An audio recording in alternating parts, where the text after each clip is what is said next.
السلام عليكم ورحمة الله وبركاته. أعوذ بالله من الشيطان الرجيم. بسم الله الرحمن الرحيم. الحمد لله رب العالمين، والصلاة والسلام على أشرف الأنبياء والمرسلين سيدنا محمد وعلى آله وصحبه أجمعين. سبحانك لا علم لنا إلا ما علمتنا إنك أنت العليم الحكيم، ولا حول ولا قوة إلا بالله العلي العظيم. رب اشرح لي صدري ويسر لي أمري واحلل عقدة من لساني يفقه قولي، وسدد لساني واهد قلبي بحق نبيك محمد صلى الله عليه وسلم. اللهم أغننا بالعلم وزينا بالحلم وأكرمنا بالتقوى وجملنا بالعافية. نوينا التعلم والتعليم والتذكر والتذكير والنفع والانتفاع والإفادة والاستفادة والحث على التمسك بكتاب الله وسنة رسوله صلى الله عليه وسلم، ودعاء إلى الهدى والدلالة على الخير ابتغاء وجه الله مرضاته وقربه وثوابه سبحانه وتعالى. آمين يا رب العالمين. Alhamdulillah, bersyukur kita pada Allah Subhanahu wa taala dengan taufik dan hidayah daripada Allah dapat kita menunaikan sembahyang fardu maghrib dan isyak secara berjemaah.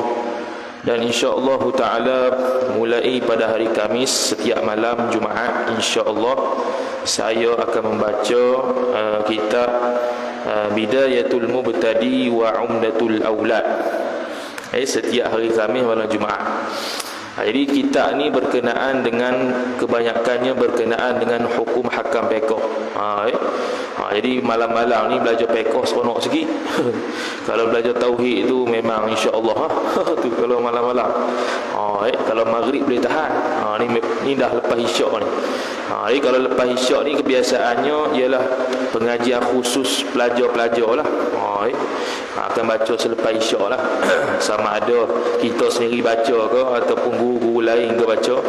Kebiasaannya untuk kelas-kelas asatidzah ni dia akan buat malam lah lepas isyak.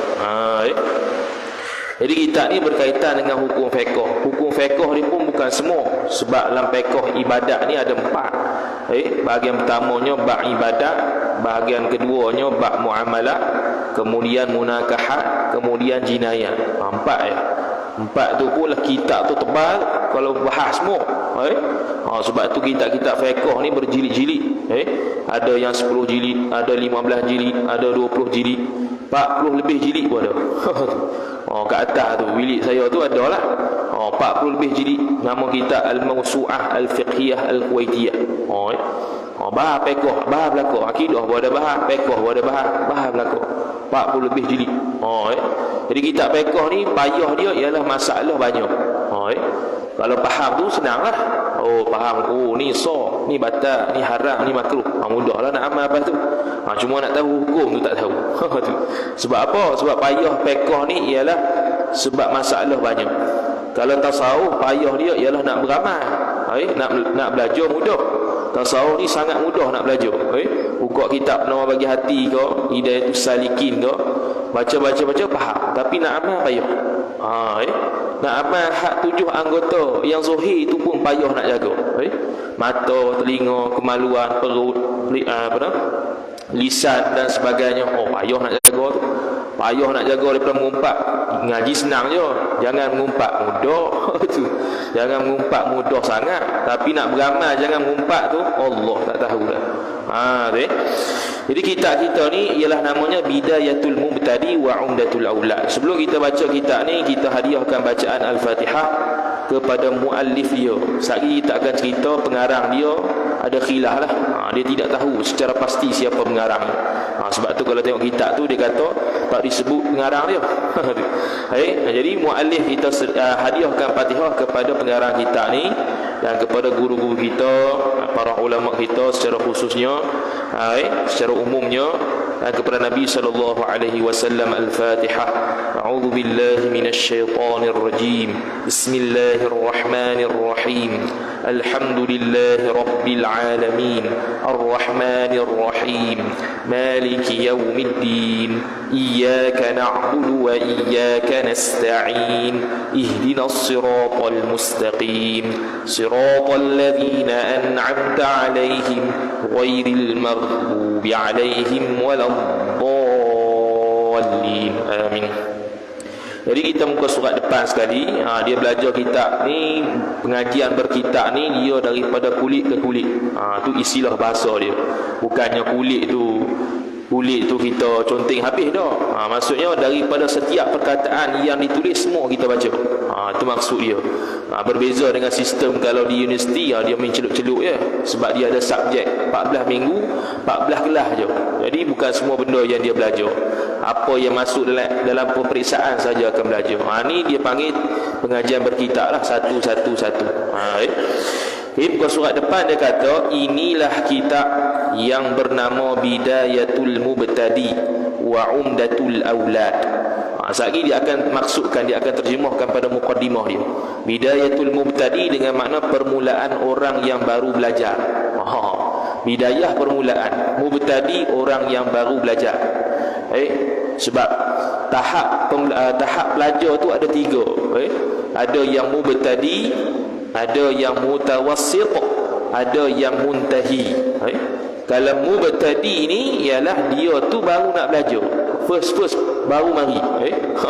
Dia tak dapat menggambarkan masalah-masalah dengan mudah. Dia masih lagi pening-pening, hukum ni macam mana. Tu mubtadi tu. Tapi kalau yang naik sikit dia panggil mutawassit. Mutawassit ni pertengahan.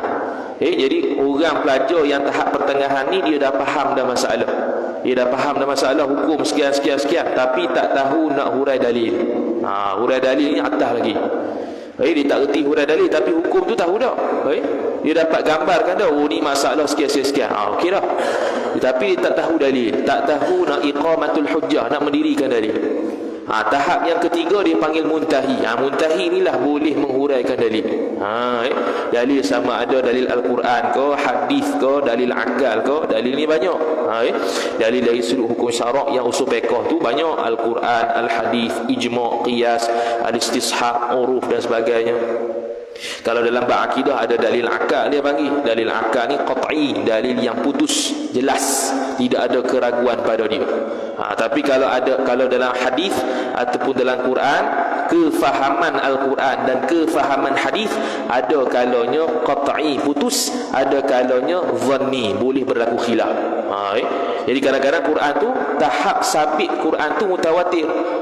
Memang hak itulah Quran yang kita pegang daripada zaman Nabi SAW sampai sekarang. Tapi cara faham Quran belum tentu dia qat'i, belum tentu dia putus, boleh jadi khilaf. Contoh kalau dia pemahaman yang putus tak ada khilaf, contoh wa aqimus salat, dirikanlah sembahyang, tu tak ada khilaf lah. Sembahyang 5 waktu tu fardu, tidak ada khilaf. Tak ada kata sembahyang fardu ni 3 dah.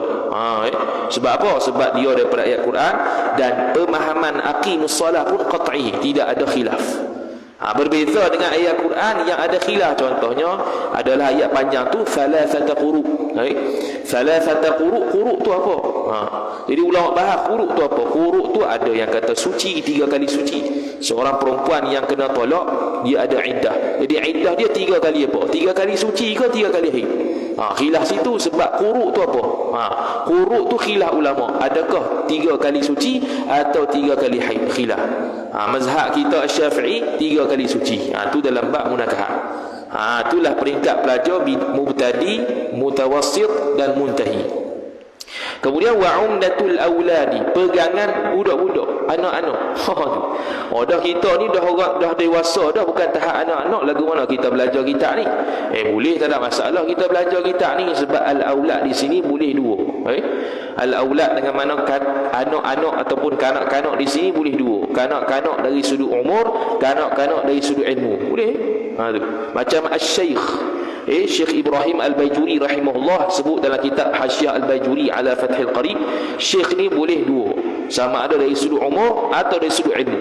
Kalau dari sudut umur 40 tahun ke atas dia panggil syekh dalam bahasa Arab. Kalau dia itu orang yang reti ilmu, orang yang alim, dia panggil syekh juga walaupun budak kecil.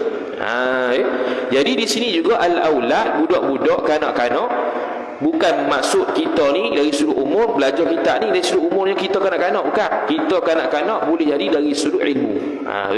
Kita dah tua dah, dewasa dah, baligh dah. Tapi dari sudut ilmu masih kanak-kanak. Dan boleh itlak kanak-kanak itu boleh sebut dari sudut umur dia 7 tahun, 8 tahun. Tu pun boleh juga, tu dari sudut umur. Ini dari sudut ilmu. Dari sudut ilmu pun kita boleh jadi budak-budak lagi. Kemudian dia kata pada bicara aqaidil iman. Kita ni akan bincang sikit berkaitan dengan akidah. Sebab fiqh ni tidak akan sempurna melainkan akidah dia sempurna. Dalam kitab dalam kitab Hasyiah Tahqiqul Maqam ala Kifayatil Awam, Imam Baijuri rahimahullahu taala menukilkan pandangan dalam tu bahwasanya tidak sah seseorang punya ibadat melainkan i'tiqad dia sah. Jadi tidak akan sah ibadat seseorang melainkan i'tiqad dia sah. Sebab ibadat kita nak hadap, nak bagi ataupun nak hadap pada Tuhan. Kita buat ibadat untuk Allah Taala. Jadi kalau kita tak kenal siapa Allah Subhanahu Wa Taala, maka sia-sia ibadat kita. Jadi kita kena tahu i'tiqad. Setiap kitab-kitab fiqh kita yang jawi klasik ni, khususnya kitab-kitab kecil, contohnya Bidayatul Mubtadi, kitab-kitab Wishahul Afrah, kitab Perukunan. Kebanyakan kitab-kitab ni walaupun bincang majoritinya fiqh, tapi dia akan didahului sikit dengan akidah. Sebab itu menunjukkan kepentingan akidah dan menunjukkan ibadat tidak akan sah melainkan akidahnya sah. Tu. Kemudian dan beberapa hukum bagi ibadat. Beberapa hukum sebab apa? Sebab bukan semua yang disebutkan. Sebab tu dia kata beberapa hukum, makna sebahagiannya. Bukan semua. Dalam bab sembahyang bukan semua disentuh. Dalam bab taharah suci bukan semua disentuh. Dalam bab puasa bukan semua disentuh. Sentuh sikit saja. Qadar keperluan seseorang untuk ibadat, qadar fardu ain. Kemudian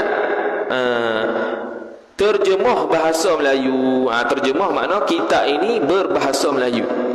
Bukannya berbahasa Arab. Kerana kitab yang jenis macam ni, kitab kita ni tulis dia Matba'ah bin Halabi, Ibnu Halabi. Ni cetakan dia. Nama cetakan ni ada yang kitab Arab, ada yang kitab Jawi. Jadi bukan semua kitab Arab yang cetakan yang begini. Ada juga kitab Jawi yang cetakan yang begini. Dan sangat banyaklah. Bahkan ada yang tidak tercetak pada. Karangan Syekh Daud Al-Fatani banyak yang tak tercetak pada. Karangan Syekh Muhammad Arsyad Al-Banjari rahimahullah banyak tak tercetak, banyak lagi. Yang tercetak pun kira banyak dah. Tu pun sikit lagi nisbah yang sebenar. Nisbah hak sebenar sikit je. Kalau banding cetakan-cetakan di kedai-kedai kitab-kitab Jawi kita ni sikit baru. Kalau ikut hakikat banyak lagi. Tu tak tercetak lagi, sampai manuskrip lagi, baru manuskrip lagi.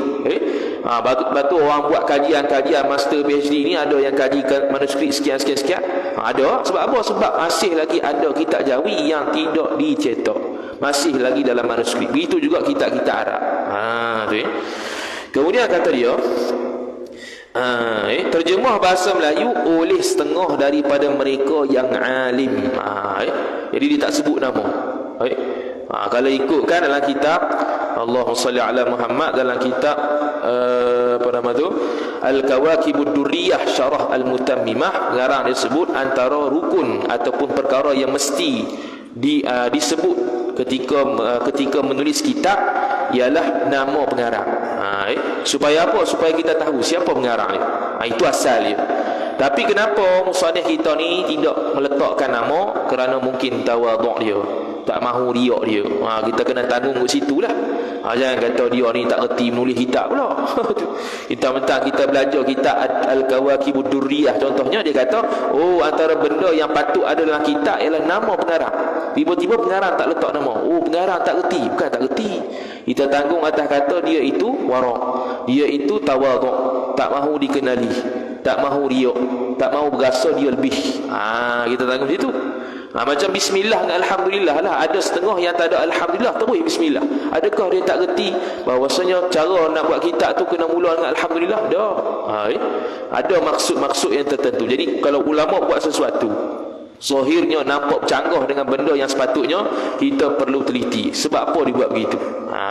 Bukan tahu hentam ya, jangan hentam lagi. Kemudian dia kata, dan tiada disebutkan namanya, nama pengarang ni. Dia tak sebut. Tak sebutlah. Kalau sebut, lama dia sebut. Saya kita akan ceritalah pengarang dia siapa. Okay? Kerana salih. Sebab apa? Ni dia panggil sebab kenapa tidak disebut nama. Kerana salih, iaitu orang yang baik. Orang yang baik. Dia ada dua, salih, muslih. Salih, orang yang baik.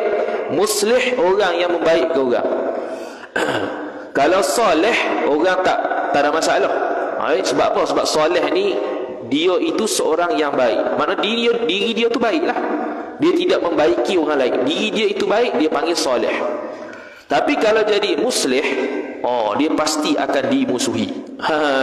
Sebab apa? Sebab kalau dia itu muslih, dia membaikkan orang lain, asalnya ada kemungkaran, tiba-tiba dia nak mencegah kemungkaran. Ada orang suka tak? Payah tu.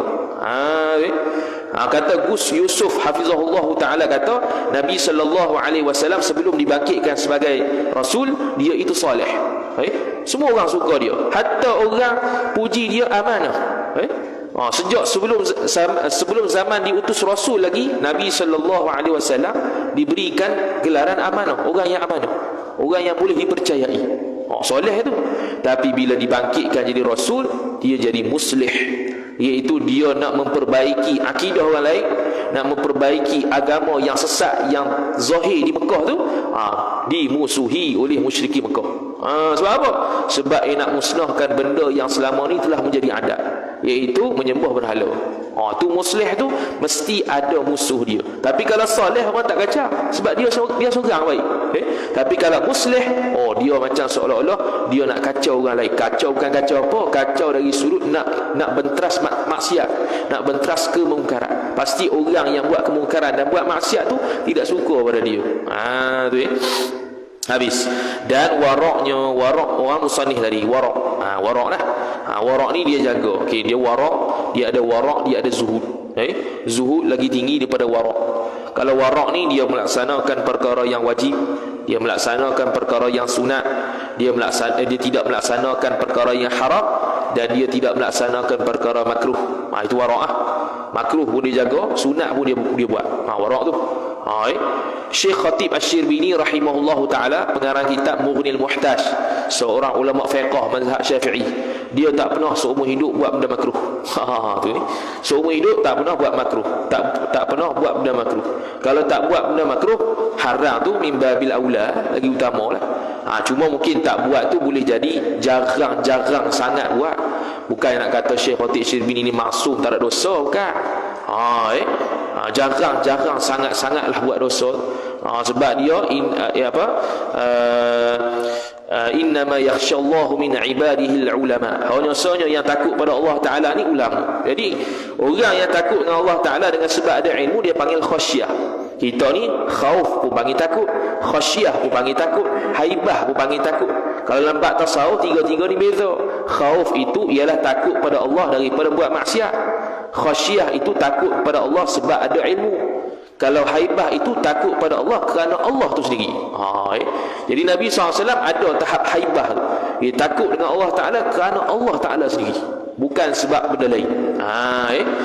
Habis. Kemudian jazallahu ta'ala muallifahu. Mudah-mudahan Allah Ta'ala mengganjarkan ataupun memberikan rahmat kepada muallifnya. Wa askanahu bina'imi jannatihi, dan menempatkan akan pengarang kitab kita ni dengan syurga yang penuh dengan nikmat. Amin. Amin istajib du'aana. Kabulkanlah doa kami ya Allah. Habis. Tu muka surat depan. Kemudian seterusnya, bismillah, wa qala syekhul musannifu rahimahullahu ta'ala, wa nafa'ana Allah bi'ulumihi wa bi'ulumikum wa bi'ulumi masyayikhina fid darain amin ya rabbal alamin. Ya, kaedah biasanya tok guru ni baca kitab dia akan sebutlah qala al muallifu rahimahullah. Rahimahullah ni doa pada muallif ni, sebab dia lah kita boleh tumpah ilmu dia. Sebab tu kita baca rahimahullah, mudah-mudahan Allah Ta'ala rahmati dia. Tapi bukan berhenti takat situ. Qala al-muallif rahimahullah wa nafa'ana Allah bi'ulumihi, mudah-mudahan Allah Ta'ala memanfaatkan kita dengan ilmu dia. Qala al-muallif rahimahullah ta'ala wa nafa'ana Allah bi'ulumihi wa bi'ulumikum, dan dengan ilmu-ilmu kamu. Kamu ni apa dia? Kamu ni orang hadirin ni lah. Ni dia panggil adab. Dia panggil adab. Wa bi'ulumikum. Kalau ikutkan bi'ulumihi bi'ulul musannif, ilmu musannif sudahlah. Kenapa kita kena kata bi'ulumikum, ilmu hadirin sekalian? Sebab boleh jadi saya baca silap. Tu. Baca silap, orang tegur. Kita kena terima tak? Kena terima lah. Tersilap sini. Saya silap faham. Contoh. Hadirin yang ada ni, dia mengaji dengan guru ni dan dia faham tu. Dia tegur saya. Saya pun tahu, betul ya, aku silap. Kena betul. Tak boleh. Kalau hadirin ni mentang-mentang lah, hadirin ni siapa lah bagi kita contohnya. Atau orang tegur kata, hang belajar mana? Aku belajar lama lagi. Main gitu ke habis Jadi kita kena ada perasaan insaf dalam bab ilmu. Jadi tak ada siapa. Boleh jadi kita betul, boleh jadi dia betul. Jadi macam mana nak tahu dia betul, kita betul? Kita kena tilik dengan pandangan insaf, dengan pandangan yang sederhana. Tilik nak kebenaran. Sebab itu Syekh Nawawi Al-Bantani rahimahullah ta'ala sebut dalam kitab Mirqatu Su'uri Tasdiq Syarah Sulamit Taufiq. Dia kata apa? Dia kata tanda orang yang belajar dengan betul ni ialah dia tanda orang belajar yang betul ni ialah dia tidak kisah tersingkapnya kebenaran itu atas lidah dia ke atau atas lidah orang lain, walaupun budak kecil sekalipun. Walaupun budak kecil sekalipun, kalau budak kecil tegur dia benda betul, dia kena terima. Tak boleh dia engkar. Hang ni budak kecil lagi tahu apa? Tak boleh itu. Kalau benda yang dicakap tu betul, kita kena akui. Hatta kalau tu musuh kita sekalipun, kalau dia cakap benda betul, kita kena akui. Itulah kaedah. Qala al-muallifu rahimahullahu ta'ala wa nafa'ana Allah bi'ulumihi wa bi'ulumikum wa bi'ulumi masyayikhina, dan ilmu-ilmu guru kami fid daraini, amin. Fid darain, di dunia dan akhirat. Kata dia bismillahirrahmanirrahim. Dia terjemah dari situ. Ku mulai kitab ini. Bismillahirrahmanirrahim, kalau ikut terjemahnya ialah dengan nama Allah yang Maha Pemurah lagi Maha Penyayang tu ya. Tapi sebab apa disebut ku mulai kitab ini? Sebab bismillahirrahmanirrahim ni ada kaitan dengan perbuatan kita. Kita tak payah sebut. Contoh kita makan, bismillahirrahmanirrahim, aku makan. Tak payah sebut aku makan tu. Bismillah tu dah. Dah kata aku makan, tak payah sebut. Sebab apa tak payah sebut? Sebab ada qarinah, ada bukti, ada perbuatan kita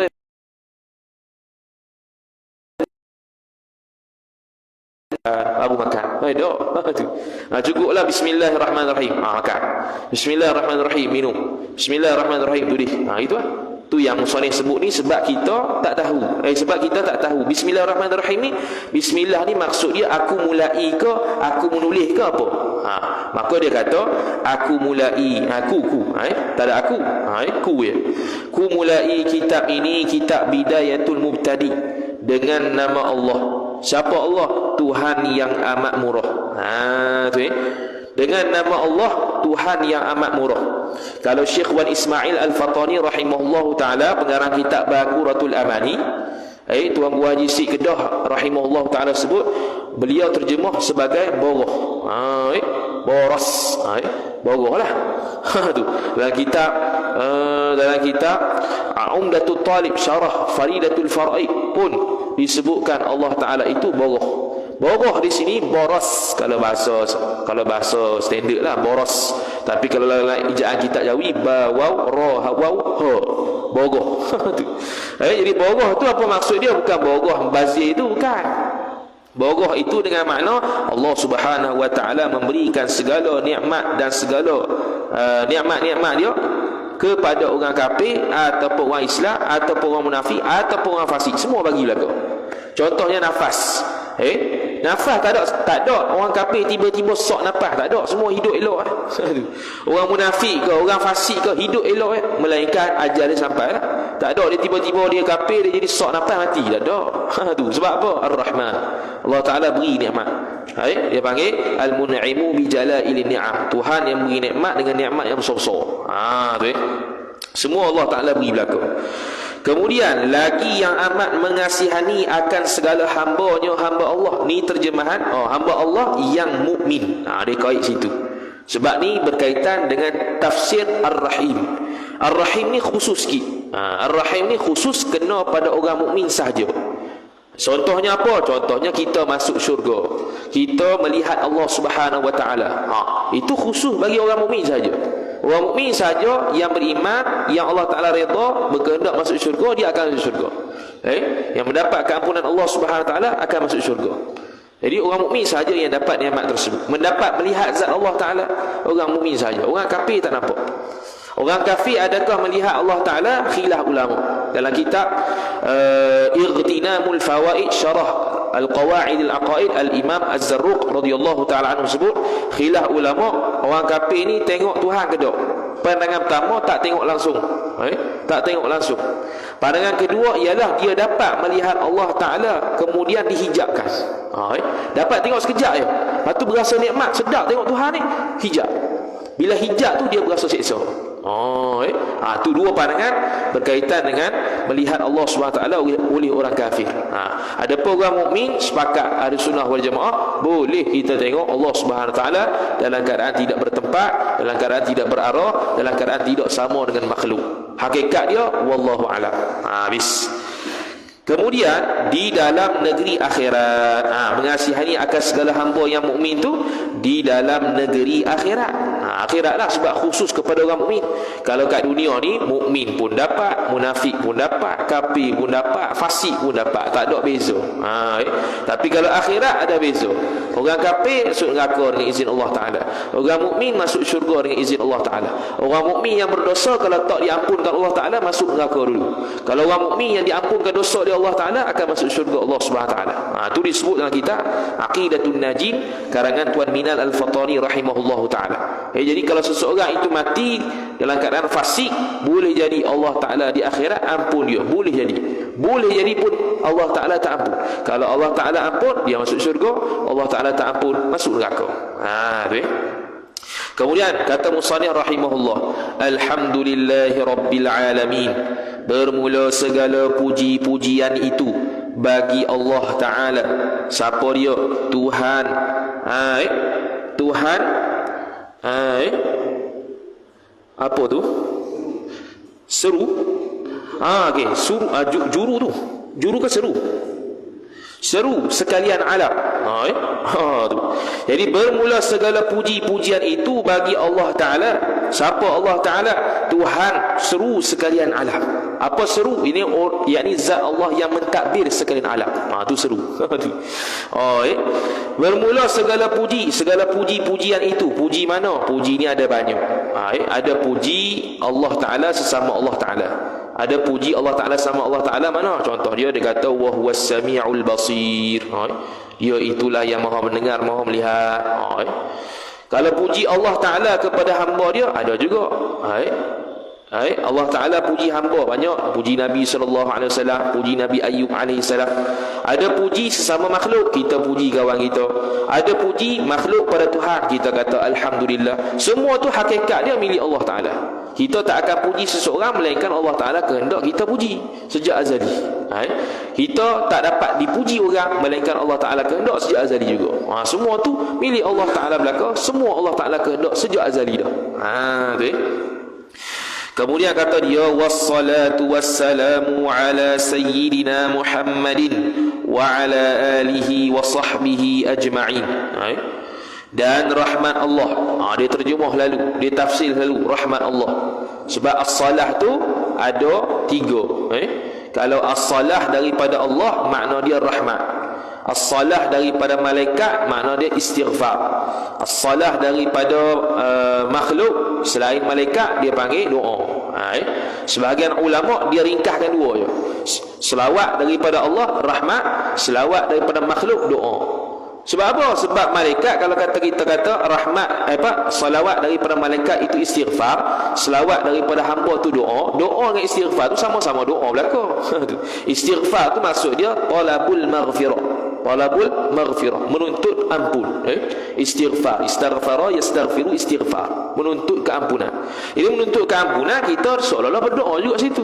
Jadi dia sekalikan. Allah Ta'ala salawat dia dengan makna rahmat. Allah Ta'ala selain daripada Allah Ta'ala, makna dia ialah doa. Jadi sini dia terjemah rahmat selalu. Itu menunjukkan as-salah di sini daripada Allah. Jadi dia kata, dan rahmat Allah Ta'ala dan salamnya salam Allah. Salam makna sejahtera atas penghulu kita Nabi Muhammad sallallahu alaihi wasallam. Kenapa perlu sejahtera Allah Subhanahu wa taala? Ini ada berlaku perbahasan para ulama lah. Sebahagian ulama mengatakan bahawasanya perlu kita mendoakan kesejahteraan kepada Nabi SAW ialah kerana apa? Kerana Nabi nak menenangkan Nabi SAW yang terlalu risau dengan umat dia. Nak menenangkan Nabi SAW, kita doa supaya diberikan ketenangan kepada Nabi SAW yang risau terhadap umat dia. Sehingga kan Syekh Imam Bajuri rahimahullah sebut dalam Syarah As-Sanusiyah, dia kata apa? Dia kata para nabi dan para rasul di pada mahsyar nanti terlupa bahawasanya mereka ni seorang rasul. Bila terlupa mereka ni seorang rasul, mereka seolah-olah mereka berasa ada dosa, padahal mereka tak sedar mereka tu rasul. Mereka terlupa, terlupa bahawasanya diri dia rasul. Bila dia kata rasul, dia maksum. Maksum ni tidak ada dosa pada dia, terjaga daripada dosa. Jadi dia terlupa pada waktu di padang mahsyar. Ada sebagian ulama kata gitu. Sebagian ulama kata sejahtera di sini makna dia itu nak menenangkan Nabi SAW. Kita nak mendoakan supaya diberi ketenangan kepada Nabi SAW yang terlalu risau terhadap umat dia, dan memberikan hisab dengan cepat. Dia panggil apa? Dia panggil hisab yang pertama asy-syafa'atul 'uzma, syafaat yang besar. Apa syafaat yang besar? Syafaat yang memulakan hisab. Sebelum tu semua pakat wukuf, pakat diri belaka di padang mahsyar, diri tunggu. Sehinggalah dipi seorang-seorang Nabi Adam, Nabi Isa, Nabi Musa, sampai Nabi SAW, barulah Nabi SAW sujud pada Allah Ta'ala meminta supaya memulakan hisab, barulah dihisab. Jadi umat Nabi SAW yang pertama yang dihisab. Dalam kitab Hasyiah As-Suhaimi ala Syarah Al-Hudhudi, Imam As-Suhaimi rahimahullahu ta'ala sebut 80. Sekarang ni di padang mahsyar ni dia kata ada 120 saf. Jadi saf ni jangan kita faham saf mayang ni, dia ada ukuran dia lah. Ukuran dia lebar panjang ada. Di padang mahsyar nanti ada 120 saf. 80 daripada 120 saf itu ialah umat Nabi sallallahu alaihi wasallam. Jadi umat Nabi banyak. 80 daripada 120 saf ialah di kalangan umat Nabi sallallahu alaihi wasallam. 40 saf, 40 per 120 tu ialah umat selain daripada Nabi sallallahu alaihi wasallam. Itu menunjukkan umat Nabi sallallahu alaihi wasallam banyak. Tu. Okey. Kemudian kata musannif rahimahullahu taala, dan atas keluarga Nabi sallallahu alaihi wasallam. Okey, keluarga di sini kalau secara umum gini, wassalat wassalamu ala sayyidina Muhammadin wa ala alihi, atas keluarganya tanpa ada qaid sifat lain, itu menunjukkan keluarga di sini kullu mu'minin walau 'asiyan, setiap orang mukmin walaupun dia itu maksiat. Jadi keluarga ni ada banyak. Ia ada maqam doa. Maqam doa ni inilah, iaitu kullu mu'minin walau 'asiyan, setiap orang mukmin walaupun dia bermaksiat. Itu maqam doa. Kalau maqam puji, kullu mu'minin taqiyyin faqat, setiap orang mukmin yang bertakwa sahaja. Kalau keluarga Nabi dari sudut zakat, kalau dalam mazhab Syafi'i, Bani Hashim, Bani Muttalib. Jadi di sini yang layaknya ialah apa? Ialah maqam doa. Sebab Allahumma salli wassalatu wassalam dengan makna Allahumma salli wasallim, ya Allah ya Tuhanku, berikanlah rahmat dan kesejahteraan kepada Nabi dan keluarga Nabi. Siapa yang berhak untuk dapat doa? Iaitu orang mukmin yang bermaksiat. Dia lebih pantas untuk dapat doa. Kalau orang mukmin yang bertakwa pun perlu dapat doa, apatah lagi orang mukmin yang maksiat, lagi-lagilah berhajat kepada doa kita belaka, supaya dia diampunkan Allah Ta'ala, dimasukkan ke dalam syurga Allah Subhanahu wa Ta'ala. Kemudian kata musannif rahimahullah, dan sahabat Nabi sallallahu alaihi wasallam sekaliannya. Sahabat pun kena rahmat dan juga kesejahteraan kepada para sahabat Nabi sallallahu alaihi wasallam. Sahabat Nabi sallallahu alaihi wasallam ialah orang yang bertemu dengan Nabi sallallahu alaihi wasallam pada ketika hidup dia, secara jaga, bukan secara mimpi. Jadi kalau contoh kita ni mimpi Nabi sallallahu alaihi wasallam, kita bukan dipanggil sahabat, tak panggil sahabat. Sebab nak kata sahabat ni dia melihat secara live dan pada zaman dia, barulah dia panggil sebagai sahabat. Dan dia beriman dengan Nabi sallallahu alaihi wasallam. Dia bukan tengok saja, bahkan beriman dengan Nabi sallallahu alaihi wasallam. Cuma tengok tu, adakah kena tengok lama? Tak syarat tengok lama. Sama ada tengok sekejap je. Tengok Nabi atau Nabi tengok dia. Walaupun dia ni budak kecil sekalipun.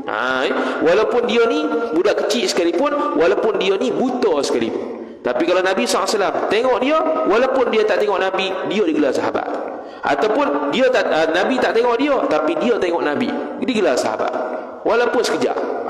Tu khusus bagi title yang namanya sahabat. Beza dengan tabi'in. Tabi'in dia ada khusus sikit syarat dia. Dia kena mulazamah sikit dengan sahabat, dia kena duduk lama sikit, kena ambil hadis sikit, belajar sikit, baru dia panggil tabi'in. Beza dengan sahabat. Sahabat, untuk jadi sahabat, ada beriman dengan Nabi SAW, pernah nampak Nabi SAW, beriman dengan dia, dapat tak itu sahabat. Habis. Kemudian kata dia, amma ba'du fahadha ta'liqun latifun fima la budda lil mukallafi ma'rifatuhu.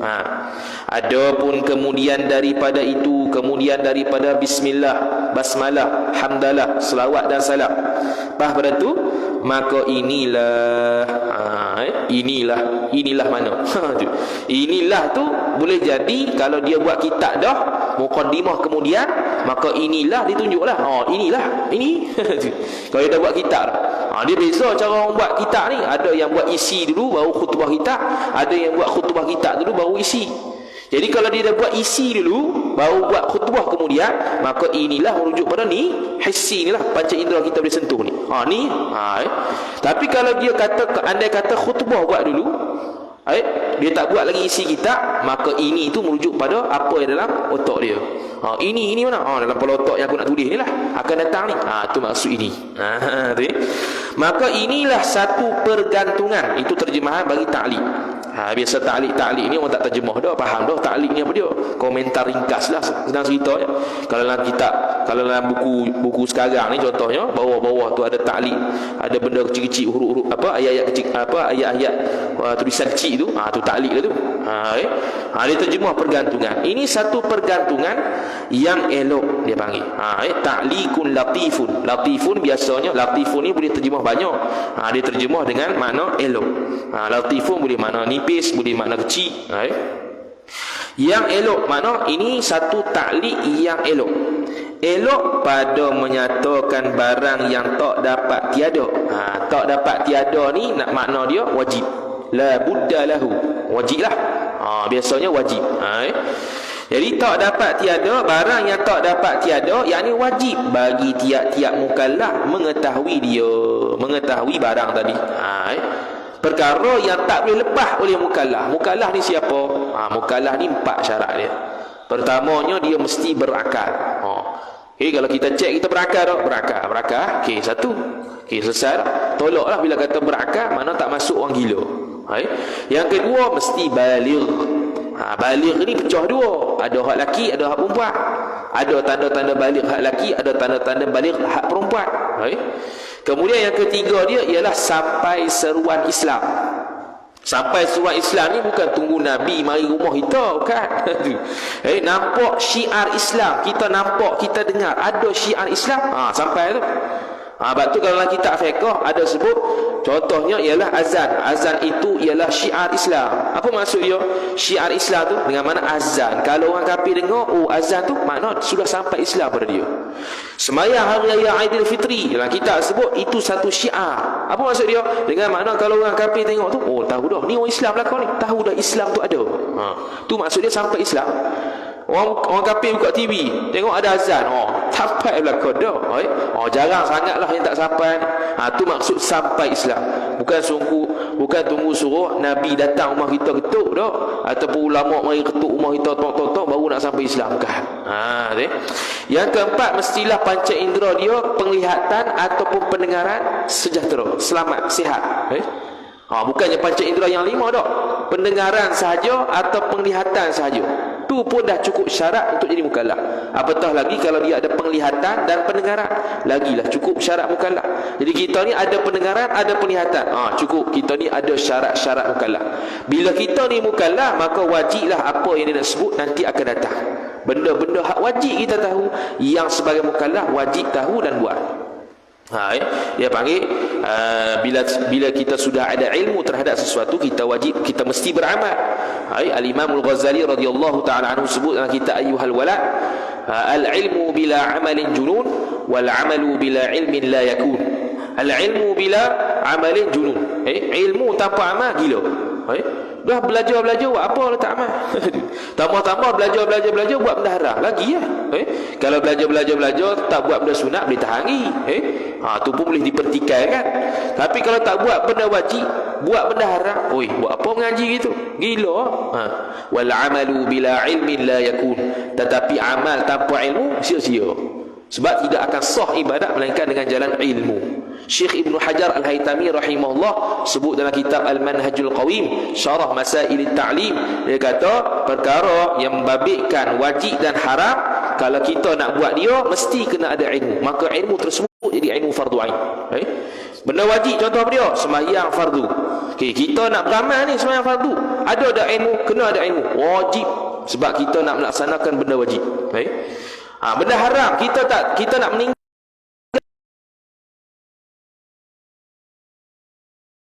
tu haram. Jadi macam mana nak tahu benda tu wajib, benda tu haram? Kena belajar. tu kena belajar. Dia panggil istilah dia belajar ilmu fardu ain. Perempuan ajnabi lelaki ajnabi sentuh lelaki ajnabi yang lain. Contohnya kita ni ialah seorang lelaki nak sentuh kepada adik isteri kita. Boleh tak? Tak boleh. Sebab apa? Hukum dia haram, dia ajnabi. Jadi dia nak tahu benda tu haram, mesti dia kena tahu dia dengan jalan belajar. Dia tak akan tahu laduni daripada Tuhan, ini haram. Tak ada. Kena ikhtiar, kena usaha. Dia belajar kata aku sentuh adik isteri aku atau kakak isteri aku tu hukum ni haram. Kat mana kena tahu? Melalui pengajian. Itu benda haram. Hak ni benda wajib.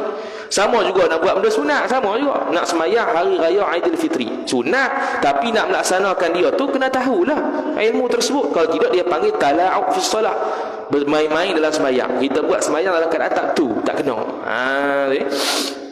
Habis.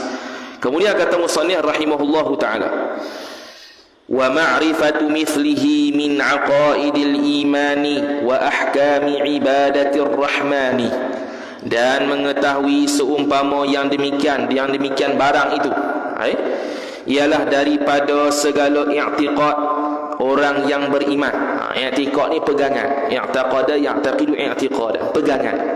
Jadi pegangan apa yang sah iman kita, maka kita wajib belajar supaya sah iman kita. Kalau tak sah iman kita, boleh jadi kita ni fasik, boleh jadi kita ni kafir. Kadang-kadang i'tiqad yang kita pegang silap tu jadi fasik, kadang-kadang i'tiqad yang kita pegang silap tu jadi kafir. Jadi nak elok fasik dan kafir ni wajib tahu. Tahu lagu mana? Belajar. Tu yang dalam bab akidah wajib belajar tu. Bukan semua akidah wajib belajar. Akidah pun ada tahap dia, ada tahap ilmu dia dalam, ada ketengahan, ada hak yang qadar hak wajib fardu ain. Kita ni hak wajib qadar fardu ain lah. Dan dia akan sebut akidah ni pun ringkas-ringkas, dia tak panjang. Jadi mudah sangat untuk kita. Dan segala hukum berbuat ibadat kepada Tuhan yang bernama Rahman. Itu menunjukkan bahawasanya kita ni akan membincangkan berkaitan dengan ibadat saja. Muamalat dia tak akan sentuh, munakahat tak akan sentuh, jinayat tak akan sentuh. Dia akan sentuh bab ibadat saja, merakumi, bersuci, sembahyang, puasa, zakat, haji, umrah. Kemudian adalah sikit-sikit bab nazar dan sebagainya. Hukum berbuat ibadat kepada Tuhan. Dalam bab fiqh kita ni dia ada 4. Ibadat, muamalat, munakahat, jinayat. Kenapa ulama utamakan dulu ibadat? Sebab dia berkaitan dengan Allah Ta'ala. Allah Ta'ala tu dia panggil syari' hakiki, pensyariat yang hakiki, yang sebenar. Syariat ni ada 2, syariat hakiki, syariat majazi. Pensyariat yang hakiki Allah Ta'ala, pensyariat yang majazi sampingan itu Nabi SAW dan Rasul-Rasul. Rasul-Rasul dan Nabi-Nabi pun pensyariat juga, tapi majazi, bukan hakiki. Sebab dia yang mensyariatkan umat dia tu pun asal daripada Allah Subhanahu Wa Ta'ala, daripada wahyu. Kemudian wasammaituhu bidayatal mubtadi wa umdatal auladi. Dia eja, kalau kita jawi kita ni, dia eja ta tu gitu, dia panggil ta mabsutah. Kalau ikutkan kena ta marbutah, bukan ta mabsutah gitu. Ta marbutah lah, bulat titik atas. Itu cara hak betul lah, hak sebenar. Dan ku namai akan risalah ini dengan bidayatil mubtadi wa umdatil auladi. Al auladi tu tak ada ya. Ya tu la'alla sawab tiada. terlajak tu. Dia panggil nuskhah dia terlajak. Tu tertulis. Apa maksud dia? Erti bidayatul mubtadi wa umdatil aulad tu. Permulaan bagi segala orang yang baru belajar. Mubtadi orang yang baru belajar. Bidayah permulaan. Permulaan orang yang baru belajar. Cukuplah kitab ni jadi dah. Lepas habis kitab ni dah beramal elok dia nak lebih lagi yang ngaji kitab lain pula. Ngaji kitab Hidayatus Sibyan ke Wisyahul Afrah. Kitab Wisyahul Afrah antara kitab yang bagus dalam memperdalami taharah dan sembahyang. Sebab kitab tu dia hanya bincang dua tu je. Muka surat kitab tu 80 lebih. Kitab Jawi gini tapi 80 lebih. Tapi yang dibahaskan hanya sembahyang dan juga taharah saja. Puasa tak ada, wajib umrah tak ada. Cuma ada akidah sikit lah depan tu, 2 muka surat, biasalah. Dia bahas tu je. Sebab taharah bersuci dengan sembahyang ni berkait dengan seharian kita. Kalau puasa setahun sekali, puasa Ramadan tu. Kalau haji umrah seumur hidup sekali. Kalau bak zakat setahun sekali juga, zakat fitrah ataupun zakat harta yang kita ada setahun sekali juga kena bayar. Jadi kita kena tahu tu jarak, masa tempoh panjang. Dia panggil wajib muwassa'. Wajib yang diluaskan masa. Wajib juga tahu tapi masa dia luas. Wajib juga tahu bak haji umrah sebab kita wajib buat, tapi muwassa' dia luas. Kita boleh jadi contohnya kita nak pergi haji tahun depan, tak wajib lagi tahu sekarang. Bila wajib tahu? Bila nak dekat-dekat gitu, sebelum beramal haji tu, kita boleh ambil tahu. Oh ni fardu dia, ni wajib. Hak ni buat macam ni sini kena dak. Tahu lah, kena tahu. Kalau sekarang tak pergi lagi, tak tahu tak apa. Tak mau ambil tahu pun tak apa. Tu. Tak mau ambil tahu pun tak apa. Tapi kalau nak pergi dah, kena ambil tahu. Muamalat contohnya bab berjual beli. Kalau kita ni passion memang tak jual beli, orang lain je tolong belikan. Kita tak ngaji bab muamalat pun tak apa. Bab jinayat, kita tak ada kaitan dengan jinayat apa-apa contohnya. Tak ngaji pun tak apa. Munakahat, bab nikah, kita ni tak mau nikah langsung. Tak ngaji pun tak apa. Sebab apa? Sebab kita tidak beramal dan kita tidak masuk dalam bidang munakahat dan muamalat itu. Jadi kalau kita nak masuk dalam bidang muamalat, kita nak menikah, bab munakahat, kita nak berjual beli, bab muamalat, wajib kita belajar. Adakah sah jual beli aku ni? Adakah layak? Adakah cukup syarat jual beli yang halal, ataupun ada riba, ataupun ada apa? Cara jual beli emas lagu mana? Cara jual beli perak lagu mana? Contohnya. Tu bab muamalah. Tapi dalam bab kitab kita ni hanya kaitan dengan ibadat sahaja. Dan perpegangan bagi segala kanak-kanak. Perpegangan ni umdah. Umdah ni pegangan lah, senang ceritanya. Perpegangan. Kita ikutlah dia. Perpegangan. Pegangan lah. Pegangan umdah. Jadi kitab yang namanya umdah ni banyak. Antaranya Minhajut Talibin wa Umdatul Muftin. Rawdatul Talibin wa Umdatul Muftin. Umdah ni pegangan. Umdatul Muhtaj ila Syarhil Minhaj. Ada banyak nama kitab umdah. Umdah ni pegangan. Kalau kita ni Umdatul Aula, pegangan budak-budak ya. Kalau Minhajul Talibin wa Umdatul Muftin, Umdatul Muftin pegangan mufti. Mana sebab tu mufti-mufti ataupun orang yang nak berfatwa ni memang Minhajul Talibin tu dalam kepala. Minhajul Talibin tu kena ada dalam kepala. Kalau tak boleh jadi mufti. Bahkan sebagian ulama di Hadramaut tu mewajibkan seseorang jadi mufti itu kena hafal Minhajul Talibin. Kena ada dalam kepala otak Minhajul Talibin, barulah jadi mufti. Tu. Ini jadi mufti tapi tak hafal Minhajul Talibin. Rawdatul Talibin wa Umdatul Muftin. Karangan Imam Nawawi juga. Umdatul Muftin, pegangan mufti-mufti. Umdatul Muhtaj fi Syarhil Minhaj, karangan Syekh Ibnu Mulaqin rahimahullah taala. Umdatul Muhtaj, pegangan orang-orang yang berhajat pada dia. Berhajat kepada syarah Minhajul Talibin tu. Tu. Jadi banyak kitab-kitab yang namanya umdah. Salah satunya kita ni.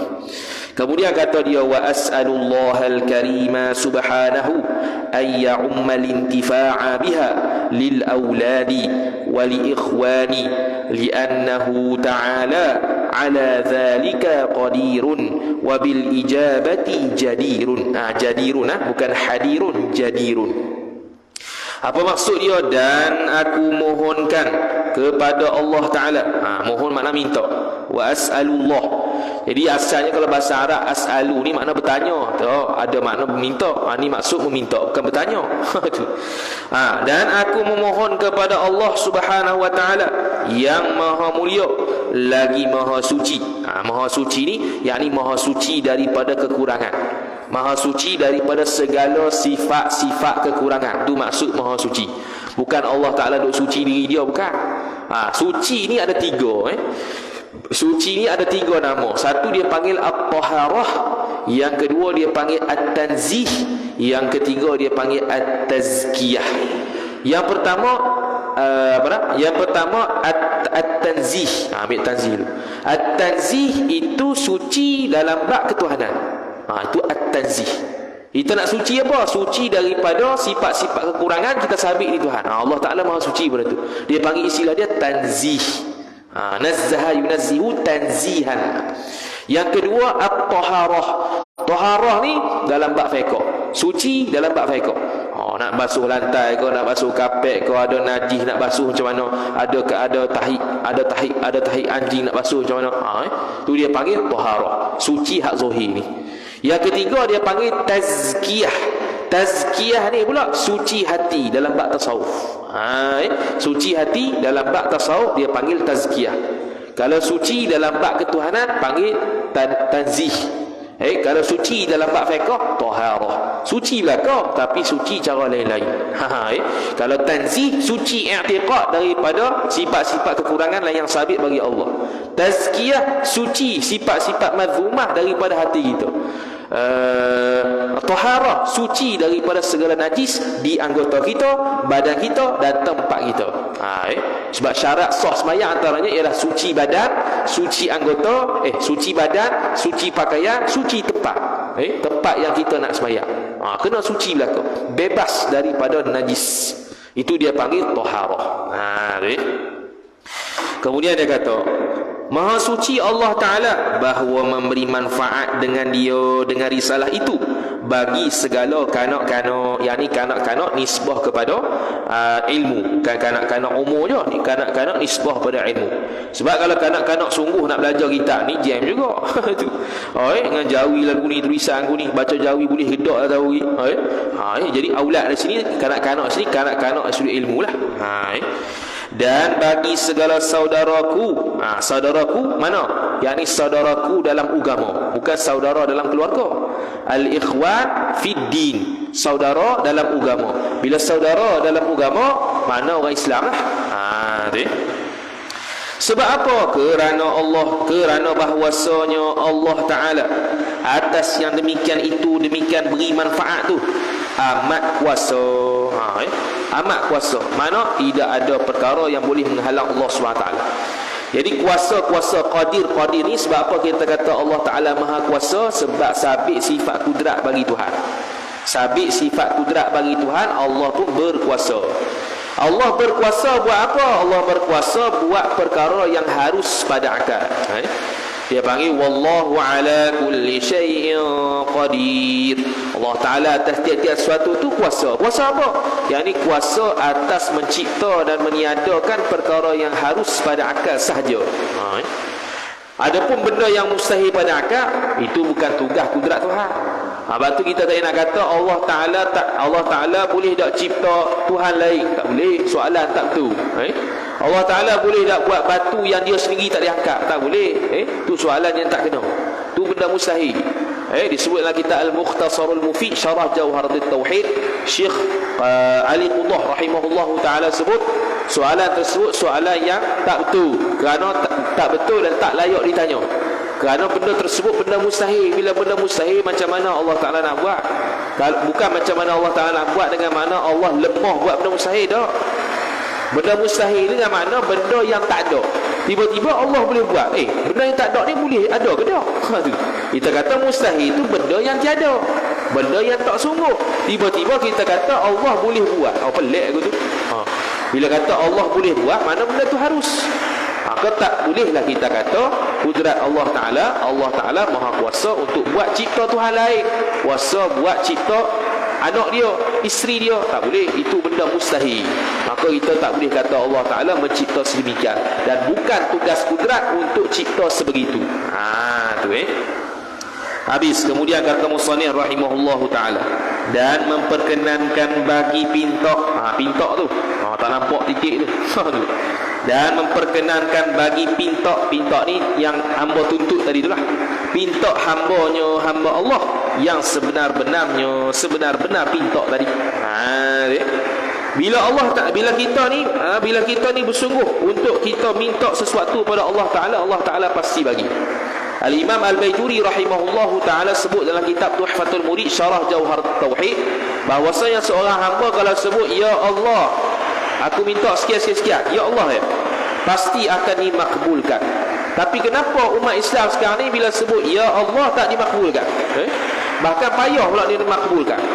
Kata Imam Baijuri rahimahullahu ta'ala, kerana orang yang berdoa itu tak cukup syarat, tak cukup adab. Dia tidak memenuhi syarat-syarat berdoa, tidak memenuhi adab-adab berdoa. Antara syarat untuk kita kabulkan doa, kata Imam Baijuri, yang banyak orang tak mampu buat dan banyak orang yang terlepas pandang, ialah dia makan makanan syubhat. Dia makan makanan haram dan syubhat. Bila dia makan makanan yang haram dan syubhat, maka doa dia tertolak tu juga. Tu antara dia lah. Dia banyak lagi, ada belah-belah. Cuma Imam Baijuri dia fokuskan satu tu je, seolah-olah benda tu payah. Syubhat payah. Sebab tu ada orang-orang lama, kalau orang lama dia tak makan ayam di kedai, tak boleh dah. Dia sembelih sendiri. Dia bela ayam sendiri, dia sembelih sendiri. Itu warak dia panggil. Kalau kita nak beli kedai boleh, hukum zahir tak salah. Warak tu untuk diri sendiri tak ada masalah. Dia bukan jadi fatwa tak boleh beli ayam di kedai kan. Dia suruh hukum fiqh, kita zahir tengok orang Islam jual, sembelih elok lah tu. Zahir gitu ya. Jangan tanya lebih-lebih pula, tanya lebih-lebih payah gitu. Tapi kalau kita nak warak, itu untuk diri kita tak apa. Aku tak mau beli kedai. Jenis nak makan sendiri, nak bela ayam sendiri, nak melih sendiri, tak apa. Jangan jadikan fatwa pula, tak boleh. Kena beza antara fatwa dengan warak. Warak tu untuk diri sendiri, fatwa tu untuk orang ramai.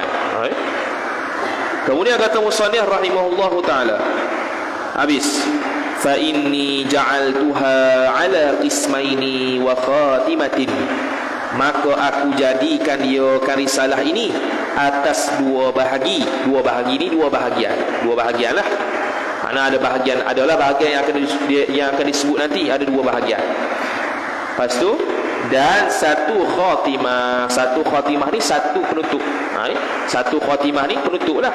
Setiap ada pendahuluan, adalah penutup dia. Ada di kitab ni ada tiga. Dua bab, dua bahagian dan satu penutup. Habis. Al-Qismul Awwal. Sebelum kita masuk Al-Qismul Awwal, siapakah musannif ni? Musannif ni berlaku khilaf ulama. Musannif ni berlaku khilaf ulama. Kata pandangan Syekh Wan Saghir. Syekh Wan Saghir ni merupakan cucu kepada Syekh Ahmad Al-Fatani rahimahullah ta'ala. Cucu ke cicit tak ingat dah.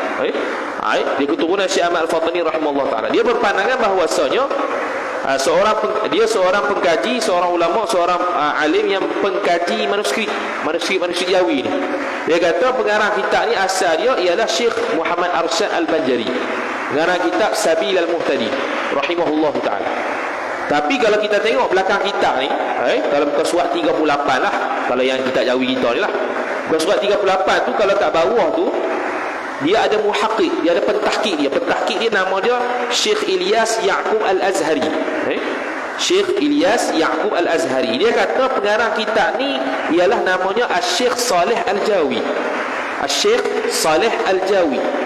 Syekh Saleh Al-Jawi ni asal mana? Dia asal daripada Rawa.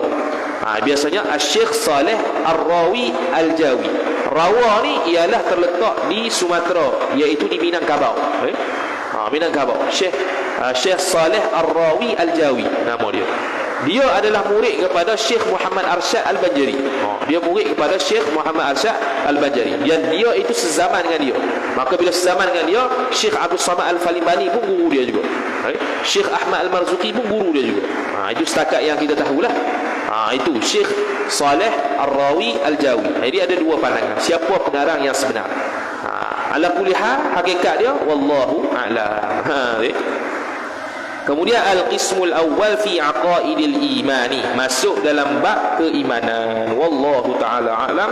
Wa sallallahu sallam ala sayyidina Muhammad wa ala alihi wa sahbihi wa baraka wa sallam. A'udzu billahi minasyaitonir rajim. Bismillahirrahmanirrahim. Alhamdulillahi rabbil alamin. Wassalatu wassalamu ala asyrafil anbiya'i wal mursalin sayyidina Muhammad wa ala alihi wa sahbihi ajma'in. Allahumma zidna ilma warzuqna fahma. اللهم زدنا علما وارزقنا فهما. اللهم زدنا علما وارزقنا فهما. وصلى الله وسلم على سيدنا محمد وعلى آله وصحبه وبارك وسلم. والحمد لله رب العالمين. والسلام عليكم ورحمة الله وبركاته.